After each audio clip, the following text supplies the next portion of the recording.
All right. So in the last class, I had started antipyretics and analgesics. I told you what are the different types of pain, wherein you have somatic pain, which is much more sharp. Okay. Inflammatory pain, generally somatic pain rata, or sometimes there can be visceral pain, which is very dull, or you get autonomic responses along with visceral pain. Patient will start sweating and all, sweating, hypertension, nausea, all of that will happen. Hypotension, okay. And there was referred pain. Referred pain is when uh, nerves that are going to the site of pain are coming out of the same spinal segment as some other area. So the affected viscera uske alawa bhi dusra area bhi affect hota with pain. For example, let's suppose someone is having a heart attack. The nerves that are supplying, or the nerves that will give sensation to your heart, will also be present in your, or branches of those nerves will be present in your arm as well. Okay, they branch out of your brachial plexus and they come out of the same spinal segment. As a result, what happens is whenever someone has a heart attack, they generally have left arm pain. Okay, so that is referred pain, even though it does not have anything to do with your arm per se. There's no problem in your arm, it's a problem in the heart, and that is causing the referred pain. Now, pain as such has two components. Okay, there is sensation and then reaction to that sensation. Okay, so sensation is carried by afferent nerves. For example, if we talk about heart attack itself, someone is having a heart attack, let's suppose. There is ischemia that is leading to infarction, hence myocardial infarction इसलिए बोलते हैं उसको. ठीक है, the your what you call the walls of your heart are not receiving enough amount of oxygen, leading to severe damage, which is translating in the form of infarction. बहुत ज़्यादा damage हो रहा. Now that sensation of pain or that sensation of damage is sent to your brain. Okay, that sensation is sent through afferent nerves. Afferent is something that is going towards. So towards, in this scenario, you can take it towards the CNS. If you take it for example, अगर आप kidney ले लिए, kidney में एक afferent blood vessel जाती है और एक efferent blood vessel जाती है. Afferent will be the one that is going towards the organ. Efferent is the one that is coming out of the organ. ठीक है. Reaction comes from the efferent nerves. ठीक है. Afferent nerves, A wala, will take the sensation to your CNS, and CNS will respond likely using efferent nerves. Okay, if it is responding, that is. All right. Uh, Now, reaction components will differ widely amongst different people. Some people, especially if we talk about heart attack itself, in certain people, the pain will be not as severe. Okay, some people will simply be able to brush it off. Some people will not be able to. The infarction itself might not be very severe, so it might only be a slightly uncomfortable feeling.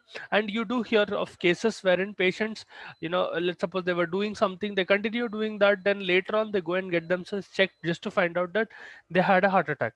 It does happen. In those cases, the damage to the heart has not been as severe for them to prompt being rushed to hospital immediately. Utna emergency condition create nahi hua ki they have to rush. Now if your heart is not hurting immediately, or it is not hurting severely, or if no acute problem is occurring, you will obviously not go to the hospital. You will generally delay it. Okay, okay, I'll go some other time, I'll get it checked and all of that. Same thing happens with heart attack as well sometimes. Okay, or for that matter, any other pain as such. Okay, another important component is anxiety. Anxiety and its relationship to pain. People who are anxious, either temporarily, or people who suffer from anxiety as a disorder, they have increased perception of pain. So people who have anxiety, even if their pain level is 6, they'll feel it as 8. Okay, now I'm not sure whether you've heard about this or not. आप लोग कभी Glasgow pen index देखे? अच्छा, when you go to the hospital, if you keep the pages, keep turning the pages of your case sheet, you will see at on one page there will be written define your pain, or define the patient's pain, and that pain will be categorized from 1 to 10. Did you ever see that scale? Generally a healthcare provider will administer that scale to a patient. So let's suppose there is some ex patient in your hospital, You as a nurse go to them, you ask them a few questions about their condition, and you ask them to rank their pain, or to quantify their pain, essentially out of 1 to 10, what will be your pain, or how do you define your pain. Now that pain might be 2, 3, 7, etc. Okay, that is a pain scale. Okay, so pain perception, as I told you, will be skewed in anxiety. So the patient might be feeling that they have pain equal to level 8 or level 9, but in actuality it might be level 5 or level 6, or maybe even lower. Okay, in the presence of anxiety, pain perception increases. They will perceive the pain higher than it actually is. All right, so that is one thing that you have to keep in mind. Now, as such, pain itself can be categorized into both acute pain and chronic pain. Okay? Acute pain is generally those pain which occurs from wounds, burns, छोटे छोटे injuries से जो होता है वो acute pain रहता है, inflammatory damage. Chronic pain is not well defined. It is going on for a long period of time. For example, if someone has cancer, or if someone has arthritis, or if they have neuropathic pain, let's suppose they have spondylitis or any other such sort of chronic condition that has been going on for a long time, that can lead to chronic pain as such. Now, coming to the medicines that are used to treat pain or to decrease the sensation of pain, those drugs are called analgesics. Analgesics are drugs that will mask pain, or they will decrease the sensation of pain. They might not, these drugs will not deal with the causation of pain. Keep that in mind. Okay? For example, let us suppose someone is having a heart attack, example, or any other condition. Let's suppose there is some emergency condition where the patient is feeling a lot of pain. Okay? Let us suppose there is a problem in their kidneys, and because of severe necrosis inside their kidneys, the patient is feeling a lot of pain. When you give analgesic, it will only change the perception of pain. It will not affect anything in your kidneys. Okay, keep that in mind. It will not affect the source of the pain. The same way, if someone is having a heart attack and you give an analgesic, it will not treat their condition. Okay, it will not affect their heart altogether. It will only skew the perception of pain. That's it. All right. Analgesics are drugs that will decrease the sensation of pain. Okay. Now we'll discuss about antipyretics further in the chapter. These analgesics are classified into two categories. You have opioid analgesics and you have non-opioid analgesics. Okay. For the first part of the chapter that we'll be discussing is opioid analgesics. We'll start with that, then we'll go to non-opioid drugs, जिसमें NSAIDs and all आते. No. First of all, if we talk about opioid analgesics, the classification of opioid analgesics, the most common way of classifying opioid analgesics is based on their receptor occupation. What does receptor occupation mean? There are a few receptors in your body that are responsible for pain. Okay? Specifically, opioid receptors that are present in your body, they'll be present in your brain, cortex, brainstem, thalamus, both jagah, alag alag, spinal cord. All of these are places where these receptors are present. There are three specific receptors. You have mu, kappa, and delta. ठीक है, ये तीन receptors रहते हैं which are responsible for pain as such. इन लोगों को opioid receptors बोलते हैं.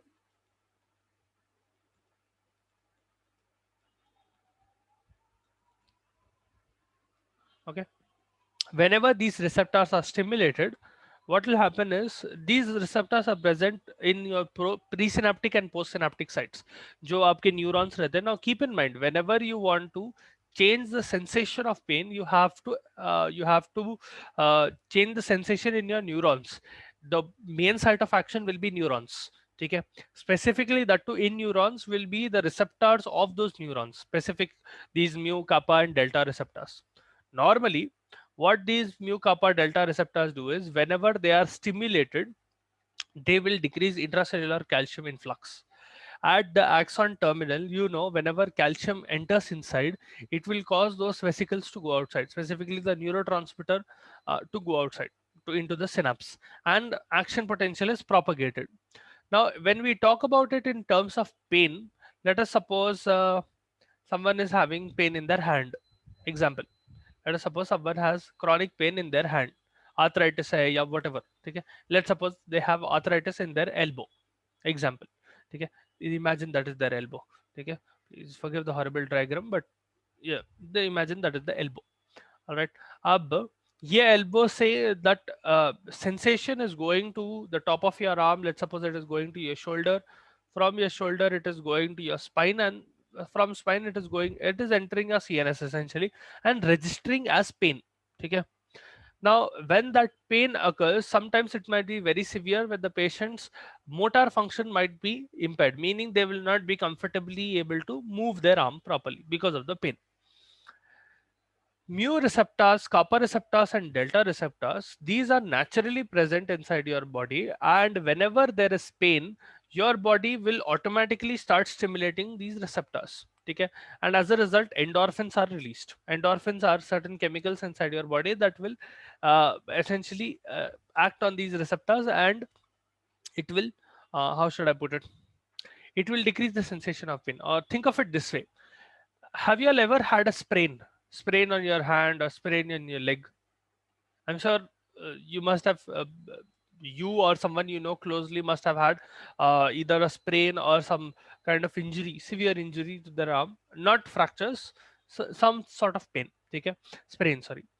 In those scenarios, if you are actually pressing the site of the sprain, okay, gently, and holding it in one place, the patient will start to feel a little better.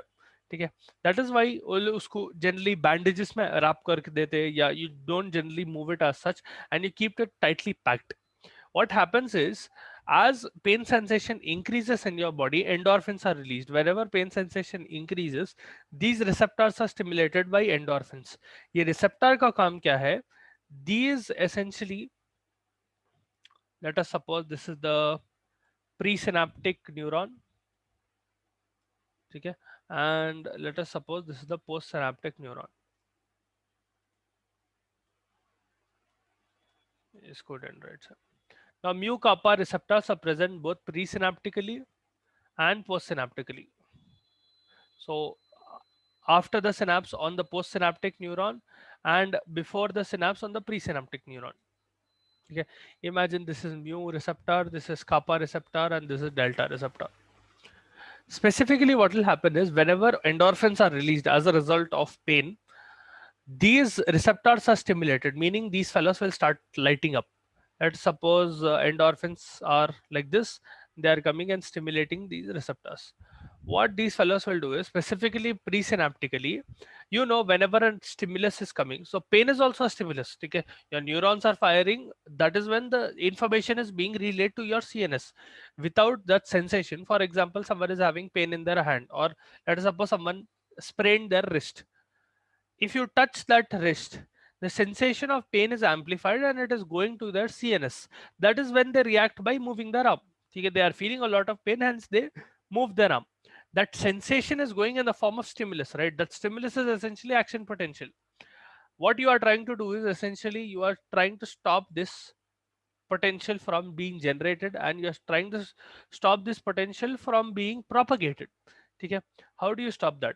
Now, whenever action potential is reaching to the axon terminal, you know, it will stimulate the vesicles that are present here, and as a result of the stimulation, calcium will start coming in. As calcium comes in, these vesicles that contain the neurotransmitter will come out. Neurotransmitters are released into the particular, let's suppose ऐसा neurotransmitter present है इसके अंदर. These neurotransmitters are released in the synapse.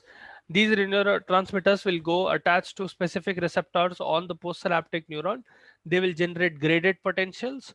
That graded potential, if it reaches a certain threshold, यहाँ पर let's suppose it is reaching a threshold, it will turn into your action potential. That is how potential is being propagated. Okay? The same way pain is being propagated from site 1 to site 2. Okay? So for example, from one part of your arm to it is going to your shoulder, then from your shoulder it is going to your spine. Spine से आपके CNS में जा रहा है, it is entering into your CNS. ठीक है? Once it enters your spine, it is part of your CNS. Now what you are trying to do is you are essentially trying to stop that signal. ठीक है? यहाँ पर whenever mu receptor, kappa receptor and delta receptor are naturally stimulated by your body, there will be analgesia created to a certain extent, small extent, but it will be there. Sometimes the pain is so profound or the pain is so severe that you'll have to give drugs that can stimulate these receptors. Now your body can only produce so many amounts of endorphins. There is a limit to how much endorphin your body can produce. As a result, there is a limit to how much stimulus you can give to these mu, kappa and delta receptor. Meaning after a certain amount of time, you will feel a lot of pain. So what you are doing is synthetically you are giving certain drugs that will keep stimulating this mu, delta and kappa receptors for a longer period of time. As a result, this stimulus essentially is not released for a long period of time, and as a result the patient will not feel pain for a longer period of time, or the sensation of pain is severely decreased because a lot of neurons are being blocked, or let me put it this way, a lot of impulses are being blocked. Maybe not all the impulses from that area, but most of the impulses are being blocked. So even if the patient feels pain, it will only be a slight uncomfortable feeling, or sometimes they'll not feel any pain altogether. That is also possible. And they'll be able to move their arm around, and the area wherever they hurt, they'll be able to move it around. ये समझ में आया कैसा mu का अपर delta receptors काम करते हैं? If you have doubts, if you didn't understand anything, please feel free to ask.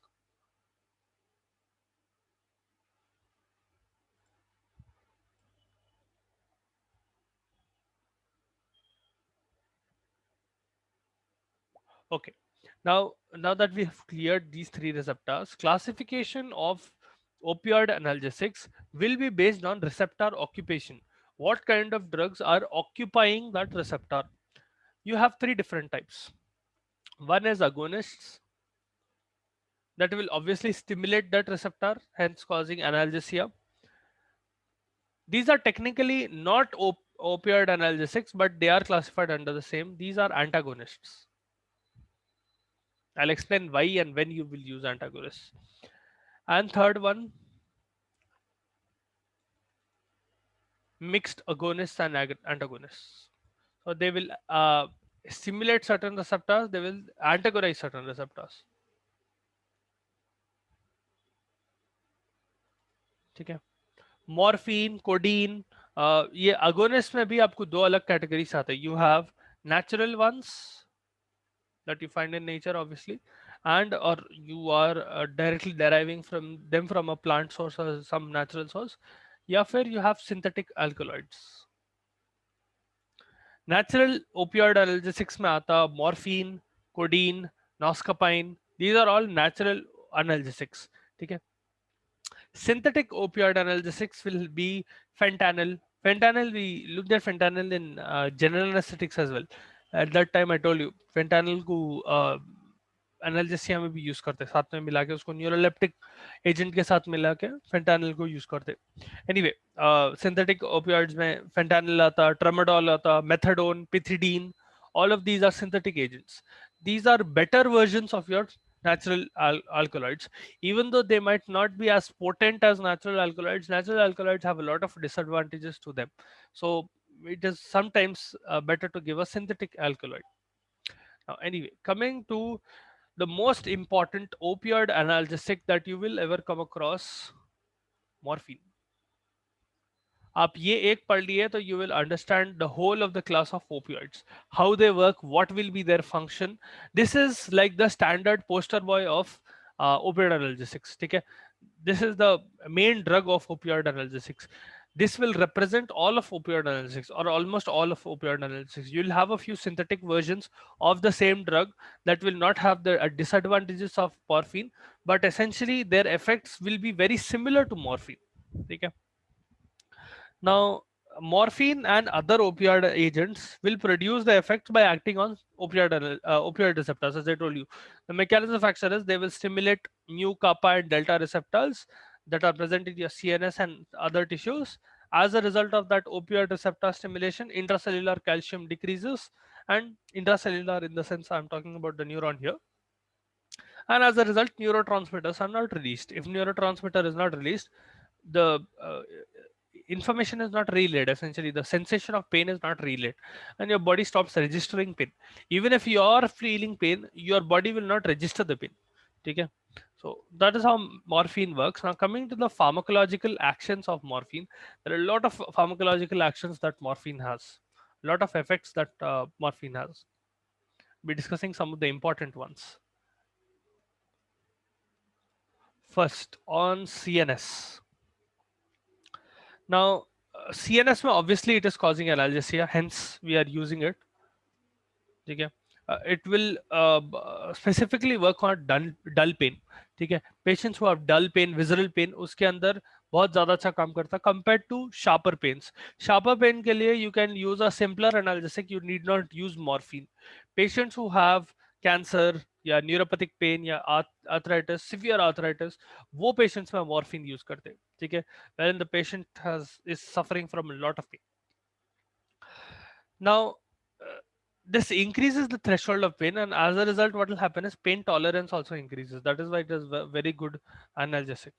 Other than that, it will cause euphoria, okay, sedation. Now, from these pharmacological effects, you can also derive what are the side effects of the drug. Okay, so obviously, you cannot drive after taking morphine, or you cannot operate any heavy machinery after taking morphine. It can cause respiratory depression. Okay. This fellow morphine will depress your respiratory center which is present in the brain stem. ठीक है. The respiratory center का nucleus रहता उसको depress कर देता. As a result, respiration generally decreases. The respiratory rate goes down. ठीक है. But it is dose dependent. Depending on the amount of dose you are giving, that depression will be subjective. Sometimes it will be almost negligible. Sometimes it will be very severe, where you'll have to, immediately remove the dose. It will cause cough center depression. I'll just put it as cough center depression. It can cause nausea and emesis. ठीक है. This drug morphine will stimulate CTZ, जो chemotrygoson रहता है आपके brain stem में, that will be stimulated. If you give it at normal doses, if you give very high doses, it will depress CTZ. It will have the opposite effect. On normal doses, morphine will cause nausea and vomiting. At very very high doses, it will cause the opposite effect. It will depress CTZ. ठीक है. But generally, emetic should not be used for morphine poisoning. Okay, whenever the patient is having emetics, whenever the patient is having morphine poisoning, make sure that you are not giving emetics in that patient. Okay. And it can cause meiosis. Meiosis essentially pinpoint pupil होता है लोगों के अंदर. ठीक है. Their pupil constriction will be to such a degree that you will see their pupils will become pinpointed, especially in case of poisoning. ठीक है. If you give a very high dose, their pupils will contract quite a lot. Okay. This is a central effect, meaning if you give the drug subcutaneously, generally morphine को subcutaneous injection जैसा देते हैं. If you give it subcutaneously, that is when you see the effect of the drug. But if you give morphine eye drops, let us suppose you are giving eye drops of morphine, that in that scenario you will not see the effect of meiosis. Okay. Only when the drug is acting centrally, that is when it occurs. Meaning if you give it systemically and it is entering into your CNS, that is when you see the effect of meiosis. If you give it directly as an eye drop, it will not be present. Okay. That's an interesting point about this. It will cause vagal stimulation, and because of vagal stimulation, it can cause bradycardia. Okay. It will stimulate your 10th cranial nerve. It will decrease your body temperature.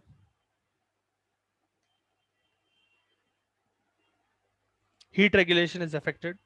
It will cause truncal rigidity. Truncal rigidity essentially happens because there is increased tone of truncal muscles. Truncal muscles है क्या? आपके trunk के muscles which are present on your upper body, specifically आपके the muscles that are responsible for movement of your vertebrae. ठीक है. Your erector muscles, thoracic wall muscles, जो abdominal wall के muscles रहते हैं, all of those. Okay, even the muscles that will cover your pelvic outlet, all of them will be categorized under truncal muscles. When you give morphine, the tone of that muscle increases to such a degree that they'll become rigid. Okay, long ago I told you about what is spastic paralysis. If you remember, sometimes muscles will become so contracted and so tight that they will undergo spasm. Now truncal rigidity is somewhat similar. Okay, even though spasm does not occur, muscle tone is increasing to such a degree that the muscle is becoming rigid. Okay, the muscle will not be fluid anymore, they will not be able to move flexibly. Okay, and thoracic compliance decreases as a result. The patient will not be able to comply with your movements, or the patient will not be able to move freely specifically. Okay, sometimes truncal rigidity can also interfere with breathing because it is affecting the areas in and around your lungs. Your breathing might also be affected. Then it can cause convulsions. If you give very high doses of morphine, it can cause excitatory effects on your CNS, and it can cause convulsions. Those are all CNS effects of morphine. Okay, so analgesia, euphoria, sedation, respiratory depression, cough center depression, nausea, vomiting. On high doses it will cause the opposite, but on normal doses it will cause nausea, vomiting. Pinpoint pupils, meiosis, essentially because of vagal stimulation, bradycardia occurs, body temperature falls, truncal rigidity occurs, and convulsions. These are all CNS effects of morphine, only CNS. Then serious effects of morphine. If you give at a therapeutic dose, normal doses of morphine also causes hypertension. Hypotension. What happens is peripheral vasodilation occurs when you give morphine, and baroreceptor reflex is inhibited. Baroreceptor reflex is the reflex that is making sure that your body, the blood pressure is normal. Okay, these are small pressure receptors that are present in your blood vessel that will make sure that normal 120/80 pressure is maintained. The reflex that your CNS gets from those receptors is diminished. As a result, even if vasodilation is occurring and blood pressure is decreasing, normally what should happen whenever your blood vessels are dilating, blood pressure is decreasing, baroreceptors will sense this and they'll send a reflex back to your CNS, which in turn will cause hypertension. It will cause renin to be released, a lot of reactions will occur, and ultimately it will stabilize the blood pressure. Because morphine is both inhibiting baroreceptor reflex and it is causing peripheral vasodilation, hypertension is quite profound when you give morphine. If you give a very high dose, the patient might have postural hypertension. Okay? At very high doses, the patient will have uh, high dose postural hypertension. Postural hypertension is sometimes it is also termed as orthostatic, even though it is not exactly orthostatic. Orthostatic is a type of postural hypertension. What happens is as the patient changes their posture, their blood pressure will fall. Now, I'm not sure whether you've seen these patients or not. Sometimes you'll come across patients who, let us suppose they are sitting down in a chair, okay, and you check their blood pressure. It will be completely normal, 120/80, everything is normal. As soon as they stand up, their blood pressure will start falling severely, okay, and it will fall to such a degree that they will faint. ठीक है, अगर आपका blood pressure बहुत कम हो गया तो your brain will not get enough amount of oxygen. If your brain is not getting enough amount of oxygen, if oxygen supply is being cut off, you will faint. ठीक है, you will lose consciousness. So postural hypertension along with fainting might occur when you give very high doses of morphine. Then GIT. Opioids generally decrease the secretion and motility of your gut. As a result, gastric emptying time decreases and constipation. One of the biggest problem with all opioid agents is constipation. Okay. Now this meeting is about to end. I'll send you another link. Join that. Okay. Once again, I'll just